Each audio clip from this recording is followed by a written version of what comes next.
ഇതൊക്കെ എന്തുമാത്രം അരിയാണോ എന്നറിയാം. ഇതൊക്കെ ലക്ഷക്കണക്ക് അരിയാണ്. ലക്ഷങ്ങളൊന്നും അല്ല കേട്ടോ, ഞാൻ ഇതിനകത്ത് പറയുന്നില്ല ലക്ഷമാണോ കോടിയാണോ എന്നൊന്നും പറയുന്നു. ഇതിൽ ഇത്രയും ചീരേരി ഉണ്ടോ.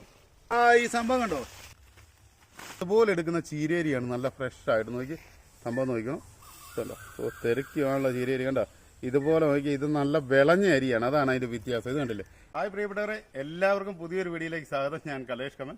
അപ്പോൾ നമ്മുടെ ചീരേരി എങ്ങനെ നമ്മൾ നല്ല രീതിയിൽ ഹാർവെസ്റ്റ് ചെയ്തെടുത്ത് നല്ല രീതിയിലുള്ള നല്ല ഗുണമേന്മയുള്ള വിത്ത് എങ്ങനെ ലഭിക്കുമെന്നാണ് ഇന്നത്തെ ഒരു ചെറിയ വീഡിയോ ആണ്. അപ്പോൾ അതേ നമ്മൾ ചീരയെല്ലാം നോക്കി പൂവായത്, പൂ വരാൻ വേണ്ടി നോക്കിയിരുന്ന ഇത് വാത്താങ്കര ചീര. ഇത് കണ്ടില്ലേ. അപ്പം നല്ല രീതിയിൽ ഇതിനകത്ത് ഇത് നോക്കി ഇങ്ങനെയുള്ള ചീരയാണ് പാകാനായിട്ട് ഏറ്റവും അടിപൊളി. അപ്പം ഞാൻ ഈ ചീര ഇന്ന് ഹാർവെസ്റ്റ് ചെയ്യുമെന്ന് ഉണ്ടോ. അത് അരിക്ക് വേണ്ടിയിട്ട ചീരയാണ് മൊത്തം കണ്ടോ. ഇത്രയും സാധനം ഇതൊന്നും അല്ല കേട്ടോ. ഇത് എടുക്കുന്ന വിധം ഞാൻ കാണിച്ചിരുന്നു. അപ്പം ഞാൻ കുറേ ചെയ്ത് നോക്കണം, ഇതെല്ലാം കണ്ടിച്ചെടുക്കാൻ കഴിയും.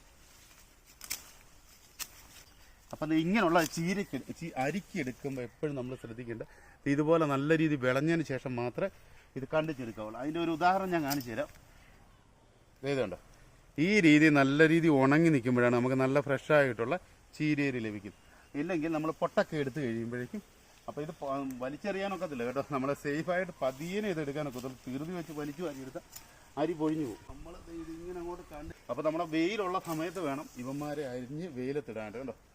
അപ്പോൾ അതിൻ്റെ മത്തനൊക്കെ ഇങ്ങോട്ട് വന്ന് കണ്ടോ, വള്ളിയൊക്കെ അങ്ങോട്ട് വന്ന് കിടക്കും. നമ്മൾ ചീരയെല്ലാം കണ്ടിച്ച് നോക്കി ഇതിൽ ഇത്രയും ചീരരി ഉണ്ടോ കേട്ടോ.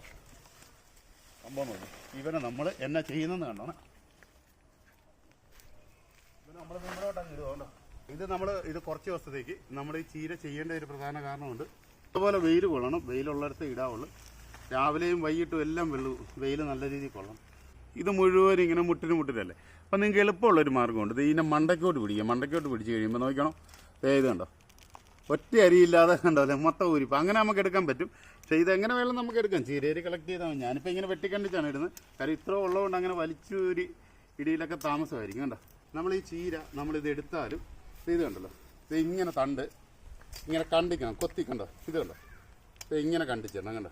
ഇതിങ്ങനെ കണ്ടിച്ചിടുവാണെങ്കിൽ ഇത് കണ്ടോ നല്ല ഫ്രഷായിട്ട് തന്നെ നമ്മൾ ഈ തണ്ട് കണ്ടോ, ഈ തണ്ടങ്ങ് മാറ്റിക്കണം, അതിൻ്റെ കാര്യമില്ല. അത് ഇങ്ങനെ അരിയണം. ഇത് കണ്ടോ, ഇത് ഇങ്ങനെ അരിയ കണ്ടോ. ഇപ്പം നമ്മൾ നല്ലപോലെ വിളഞ്ഞെടുക്കുമ്പോഴേക്കും ഇത് ഇങ്ങനെ ഒന്ന് തിരുമുക കണ്ടോ. ഇത് ഇങ്ങനെ കയ്യിലോട്ട് വെക്കുമോ. ഈ ചീരേരി ഇപ്പോൾ പറിച്ചെടുത്തത് ഇങ്ങനെ അങ്ങോട്ട് തിരുമുക. നല്ല രീതിയിൽ തിരുമി കഴിയുമ്പോൾ ഇത് കണ്ടോ, ഈ ചീരേരി വിളഞ്ഞതാണ് നമുക്ക് മനസ്സിലാവും. അപ്പോൾ ഇത് ഊതിക്കഴിഞ്ഞാൽ എല്ലാം കൂടെ പറന്നു പോകുന്നു. ഇതേ ഇപ്പോൾ ഈ ചീരേരി നോക്കി നല്ല ഫ്രഷായിട്ട് നല്ല വിളഞ്ഞ ചീരേരി കണ്ടോ. അപ്പോൾ ഈ രീതി നല്ല വിളഞ്ഞ്. അപ്പോൾ ഈ ചീര നമ്മൾ അങ്ങനെ പാകി പിടിപ്പിക്കുന്ന ചീര ഇത് കണ്ടില്ലേ, നല്ല ഗ്രോത്ത് ആയിട്ടാണ്. അപ്പോൾ നമ്മളിപ്പോൾ ഏകദേശം ഒരു 2 ആഴ്ച ആയിട്ടില്ല. ഞാൻ അതിൻ്റെ ഇതൊന്ന് കാണിച്ചു തരാം കണ്ടത്.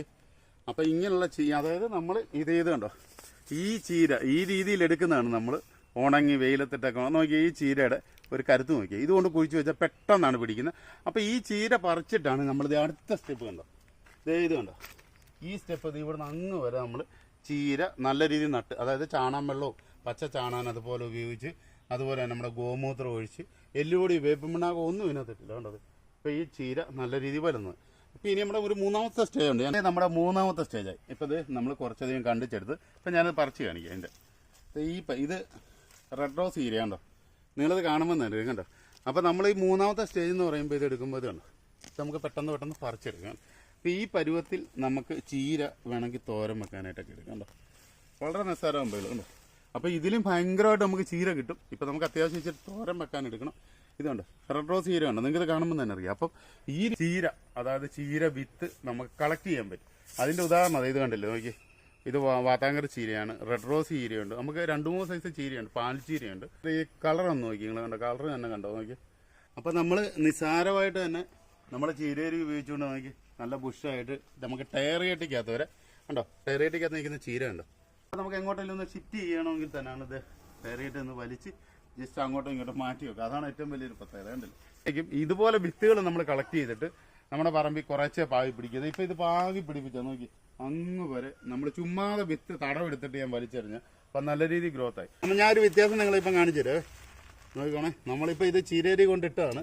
അപ്പോൾ ഒരു പ്ലാസ്റ്റിക് ചാക്കാൽ ഇടാനായിട്ട് ശ്രമിക്കുക. കാരണം നിങ്ങൾ പ്ലാസ്റ്റിക് ചാക്ക ഇടുമ്പോഴായിരിക്കും നല്ലത്. കാരണം നമുക്ക് നമ്മളിത് ഇപ്പം കണ്ടിച്ചിട്ട് പടുത്തേ കിടക്കുന്ന നോക്കി ചീരേരി ഉണ്ടോ എന്ന് നോക്കിയത്. ഇത് കണ്ടോ, കാണാം ഇത് കണ്ടോ, നമുക്കിത് എന്തുമാത്രം ചീരേരി ഉണ്ടെന്ന് നോക്കി. നമ്മളിത് കൊത്തിയരിഞ്ഞിട്ടാലേ നല്ല രീതിയിലുള്ള ഉണങ്ങത്തുള്ളൂ. അതുപോലെ തന്നെ നമുക്ക് എപ്പോഴും ചീരയിൽ കേട് കൂടാതെ സൂക്ഷിച്ച് വെക്കണമെങ്കിൽ ഇതുപോലെ നമുക്കൊരു 10 രൂപയുടെ കുപ്പിയൊക്കെ കിട്ടും. കണ്ടില്ലേ, 10 രൂപയുടെ കുപ്പി കിട്ടുമ്പോഴേക്കും എല്ലാം നമുക്ക് 1.5 ലിറ്ററിൻ്റെ കുപ്പി കിട്ടും, നിസ്സാരമായിട്ട് കിട്ടാവുന്നേ ഉള്ളൂ. അപ്പോൾ നമ്മൾ അതുപോലെ എടുക്കുന്ന ചീരേരിയാണ് നല്ല ഫ്രഷായിട്ട്. നോക്കി സംഭവം നോക്കണം, ഇതല്ലോ തെറിക്കുവാനുള്ള ചീരേരി കണ്ടോ, ഇതുപോലെ നോക്കി. ഇത് നല്ല വിളഞ്ഞ അരിയാണ്, അതാണ് അതിൻ്റെ വ്യത്യാസം. ഇത് കണ്ടില്ലേ, ഈ അരിയുടെ ഒരു ക്വാളിറ്റി നോക്കി. അപ്പോൾ ഈ അരി ഇട്ട് കഴിഞ്ഞാൽ ഇത് പൂർണ്ണമായിട്ടും നല്ല രീതി, അതായത് നമ്മൾ പൂക്കത്തില്ല. ചില നമ്മൾ ചീരയൊക്കെ കണ്ടിട്ടില്ല, നമ്മുടെ കൃഷി സ്ഥലത്തൊക്കെ വിതച്ച് കുറേ നട്ടുകയൊക്കെ കഴിയുമ്പോഴേക്കും അത് പൊങ്ങി വന്ന് പറഞ്ഞാൽ പെട്ടെന്ന് പൂ വരുന്നത്. അപ്പം നല്ല രീതി വിളഞ്ഞത് നിങ്ങൾ കറക്റ്റായിട്ടുള്ള രീതി, ഈ രീതിയുള്ള ചീരകൾ നല്ല രീതി പൂവായത് എടുത്ത് കറക്റ്റായ രീതി ചെയ്യുവാണെങ്കിൽ തീർച്ചയായിട്ടും നിങ്ങൾക്ക് നല്ല രീതിയുള്ള നല്ല ഈൽഡ് കിട്ടും. അതാണ് ഏറ്റവും വലിയൊരു പ്രത്യേകത എനിക്ക് പറയാനുള്ളത്. അപ്പോൾ തീർച്ചയായിട്ടും ഇതൊരു ചെറിയൊരു വീഡിയോ ആണ്, വലിയ വീഡിയോ ഒന്നുമല്ല. അപ്പോൾ തീർച്ചയായിട്ടും ഇതുപോലുള്ള കൃഷികൾ നിങ്ങൾ തീർച്ചയായിട്ടും ചെയ്യുക. അപ്പോൾ തീർച്ചയായിട്ടും മറ്റൊരു വീഡിയോ ആയിട്ട് കാണുന്നവർ ഓക്കെ, ബൈ.